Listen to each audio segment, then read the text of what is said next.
A noite não era apenas externa. Ela havia começado dentro dele.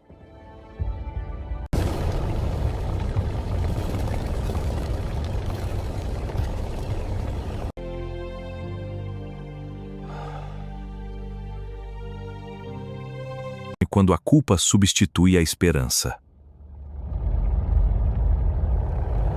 Vamos direto ao ponto, gente. A narrativa da traição de Judas Iscariotes é quase sempre analisada por aquelas lentes estritamente teológicas e dogmáticas, certo? Mas, nesta nossa análise de hoje, a gente vai puxar essa cortina e fazer algo bem diferente.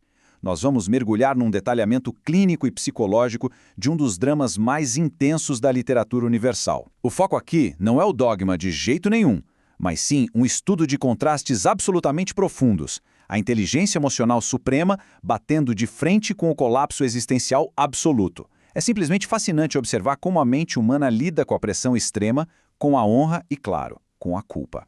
Para guiar a nossa exploração, o roteiro é o seguinte. Primeiro, o drama psicológico histórico. 2. A ceia e purificação. 3. O bocado e a noite. 4. O beijo da ambivalência. 5. O colapso psicológico. E, por fim, integração contra a fragmentação. E para definir bem o tom dessa nossa análise forense e existencial, tem uma citação do pesquisador Hebe Macedo que bate exatamente na tecla certa. Ele diz assim: a maior tragédia de Judas não foi apenas trair Jesus, mas permitir que o remorso destruísse sua consciência a ponto de não conseguir mais reconhecer a esperança. Uma frase fortíssima, né? Ela mostra claramente pra gente que o verdadeiro desastre ali não foi só o ato da traição, mas aquela implosão psicológica gigantesca que veio logo depois. Com isso em mente, vamos estabelecer a nossa base histórica. Seção 1. O drama psicológico histórico. Entrando aqui, a gente precisa primeiro estabelecer os parâmetros acadêmicos de quem era o Jesus histórico. Sabe, o consenso da pesquisa moderna afasta totalmente aquela ideia de que o Jesus histórico era uma figura distante, abstrata ou emocionalmente inacessível. Nada disso. Ele possuía uma personalidade humana psicologicamente muito sofisticada. A gente está falando de um líder carismático, alguém capaz de sentir uma tristeza profunda, de ter uma compaixão radical, mas que mantinha um equilíbrio racional, olha, fora do comum. Ele não só sentia as coisas de forma intensa, mas processava tudo isso com uma coerência ética extrema. Entender isso é absolutamente crucial para a gente compreender como ele reage a tudo que estava prestes a acontecer. 2. A ceia e purificação.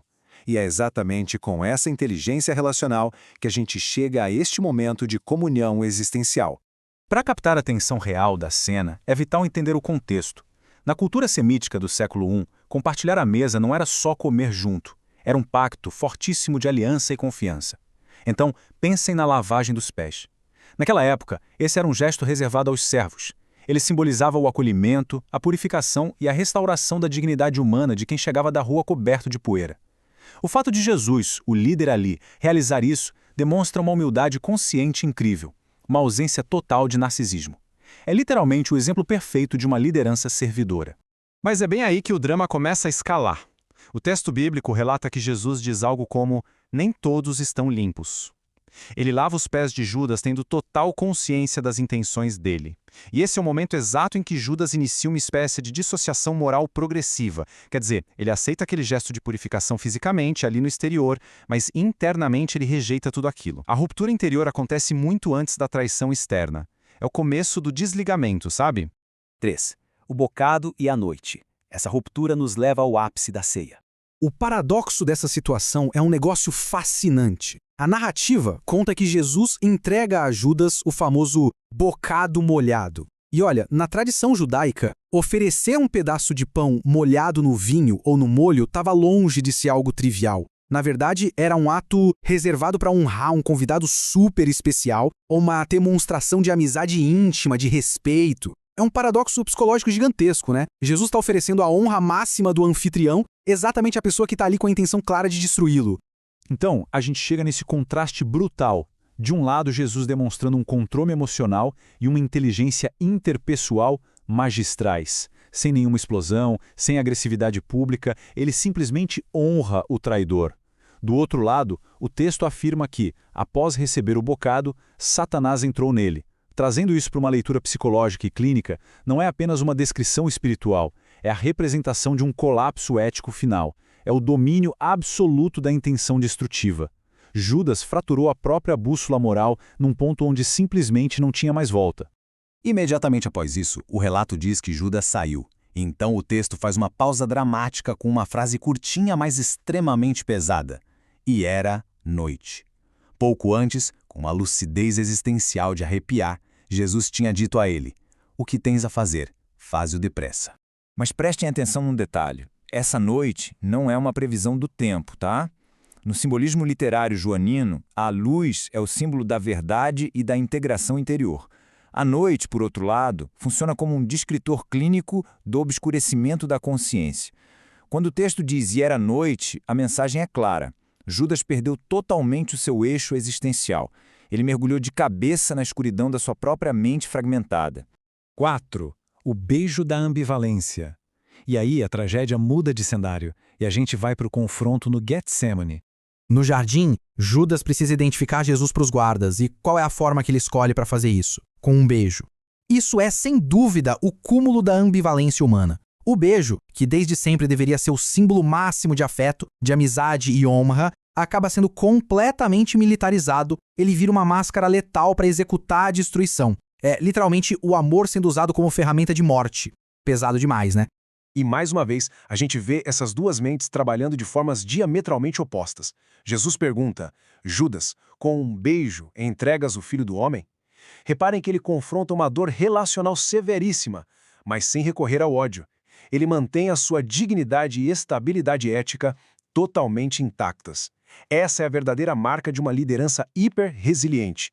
Judas, em contrapartida, exibe a mais extrema duplicidade moral. A identidade dele já está completamente estilhaçada. 5. O colapso psicológico. E agora a gente foca puramente na queda rápida e violenta de Judas. Depois que a traição se consuma e Jesus é condenado, a gente assiste à implosão da mente de Judas. A cronologia é muito brutal. Primeiro vem a traição, que é a grande ruptura moral. Isso gera instantaneamente um remorso muito profundo. Mas não é um remorso que cura, não. É um que causa uma implosão psíquica. Pense no contraste com Pedro, por exemplo, que falhou, negou o mestre, mas conseguiu se reintegrar pelo arrependimento. Judas não. Ele tenta o suicídio por enforcamento, perdendo sua última gota de autonomia. O mecanismo falha e acontece a queda, que é o trauma fatal. É a imagem perfeita da incapacidade total e absoluta de se perdoar. O local dessa morte horrível fica conhecido na história como Aceldaima, o campo de sangue. A queda em si e o derramamento físico das entranhas que os relatos descrevem funcionam quase como uma metáfora visceral, sabe? É uma exteriorização muito macabra daquela profunda corrupção moral e desintegração interior que já tinha consumido Judas no nível psicológico. 6. Integração contra fragmentação. Chegamos à nossa última sessão e é hora de expandir a visão. Vamos dar um passo atrás e olhar para essas duas figuras não só como personagens de uma narrativa antiga, mas como verdadeiros arquétipos da condição humana. Resumindo a tese central de toda a nossa análise de hoje, a forma como a nossa mente lida com o trauma acaba definindo o nosso destino. De um lado da moeda, temos o caminho da integração, na figura de Jesus. Ele encara a dor, o abandono e a traição de frente, sem perder a própria identidade. Ele mostra que é possível amar sem ser ingênuo e sofrer sem ceder ao ódio. Do outro lado, o caminho da fragmentação total, na figura de Judas. Ele rompe consigo mesmo, derrete a própria consciência ética e entra em colapso sobre o peso de uma culpa 100% destrutiva. O mal que ele abrigou, no fim das contas, corroeu a ele mesmo primeiro. Isso nos traz de volta àquela constatação super profunda do início da nossa exploração. Talvez o erro mais devastador ali não tenha sido a traição em si. Percebem? O verdadeiro ponto de não retorno, o momento em que tudo ruiu de vez, foi quando a consciência dele se tornou incapaz de se reconstruir, de enxergar qualquer fagulha que fosse de esperança, de verdade ou de perdão depois daquele colapso gigante. E isso deixa a gente com uma reflexão vital. Todos nós, sem exceção, enfrentamos falhas, pressões enormes e momentos de quebra ao longo da vida. Então fica a pergunta para todos que nos acompanham nesta jornada. Diante de uma culpa profunda ou do trauma de uma grande traição, a mente humana escolherá trilhar o caminho difícil de manter a sua identidade íntegra ou vai se render à noite interminável da sua própria fragmentação? É um pensamento, entanto, para levarmos conosco, não acham? Vou ficando por aqui, um abraço e até a nossa próxima análise.